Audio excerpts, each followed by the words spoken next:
बऱ्याच व्यवस्था उभ्या केल्या आहेत, पण त्या व्यवस्था अधिक चांगल्या करण्याची गरज आहे, त्याच्यामध्ये अधिक सोयी करण्याची गरज आहे।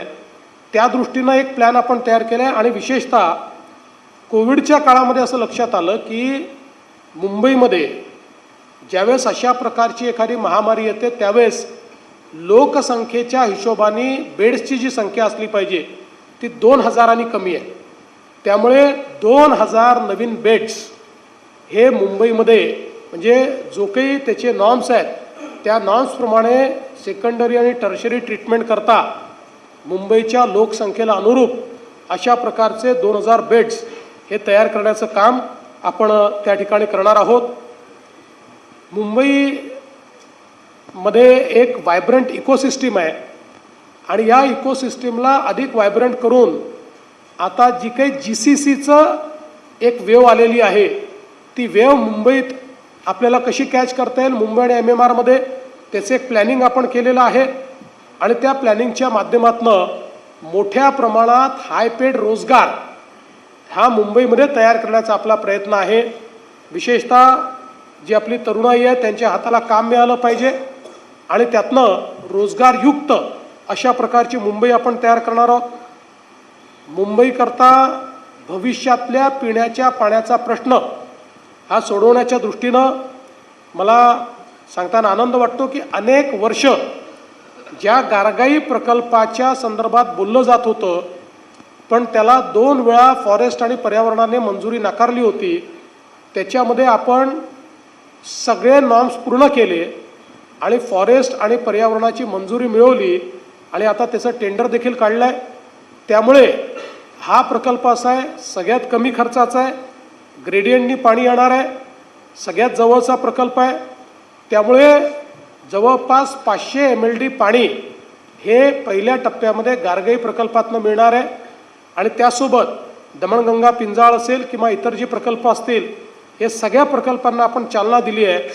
2060ची मुंबईची जी पॉप्युलेशन असेल, जी लोकसंख्या असेल, या लोकसंख्येला पुरेल इतकं पाणी मुंबईकरता आपण नियोजित केलेलं आहे आणि प्रत्येक घरी मुबलक पाणी हे देण्याचा आपण त्या ठिकाणी प्रयत्न जो आहे तो करतो।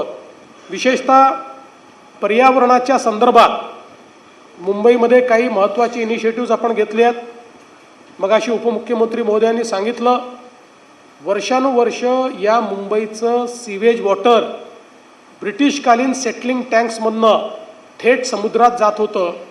ते समुद्रात गेल्यामुळे आपल्याला कल्पना आहे की आपल्या समुद्राचं पाणी काळं दिसतं, त्यात घाण दिसते, अनेक ठिकाणी चौपाटीवर किंवा वेगवेगळ्या ठिकाणी त्याचा वास आपल्याला सहन करावा लागतो, कारण हे सगळं मुंबईसारख्या ज्याला एशियातली रिचेस्ट महानगरपालिका वगैरे अशा प्रकारचे बिरुदं दिली जातात त्यात सगळं पाणी घाण पाणी हे समुद्रात जात होतं।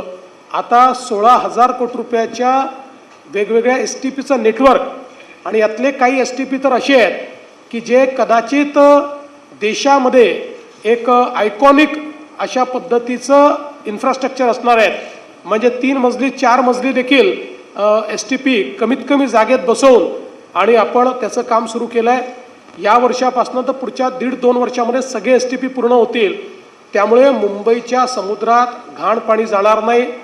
मिठी नदी असेल, पोयसर आणि आपली वेगवेगळ्या ज्या आपल्या नद्या आहेत त्या नद्यांना देखील या ठिकाणी त्याचंही शुद्धीकरण करणं याचा एक मोठा प्लॅन आपण तयार केला आहे। मिठीमध्ये काही लोकांनी गाळ खाल्ला असेल पण पुढच्या काळामध्ये गाळ खरोखर काढून आणि निर्मल आणि अविरल अशा प्रकारची मिठी ही आपल्याला कशी करता येईल, अर्थात हे आज आपण सुरू केलं तर त्याला किमान 5 ते 6 वर्ष लागणार आहेत हे देखील या ठिकाणी सांगितलं पाहिजे, पण निश्चित डेफिनेटिव्ह प्लॅन हा त्याचा तयार केला आहे।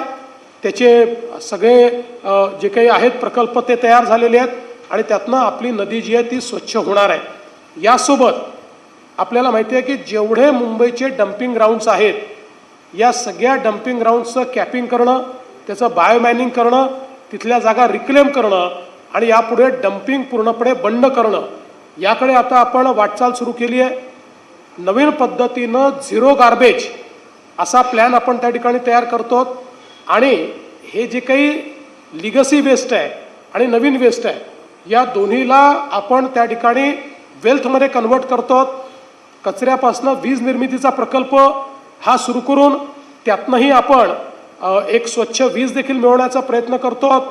काही गॅस निर्मितीचाही आपल्या समोर एक पर्याय त्या ठिकाणी आहे की ज्यातनं आपल्याला आपले व्हेकल्स देखील चालवता येतील.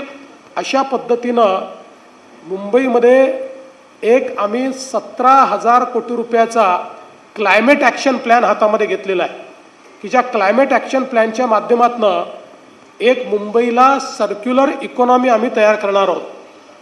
टाटा सन्सचे जे प्रमुख आहेत एन चंद्रशेखरन यांना मी विनंती केली होती आणि त्यांनी एक मुंबईच्या सर्क्युलर इकॉनॉमीचा काही एक्सपर्ट्सला बसवून प्लॅन तयार करून दिला आहे.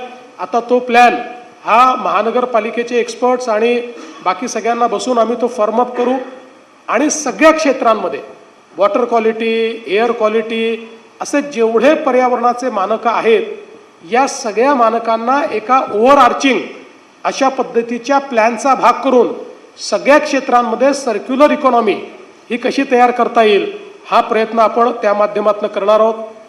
पब्लिक ट्रान्सपोर्टमध्ये आपल्याला माहिती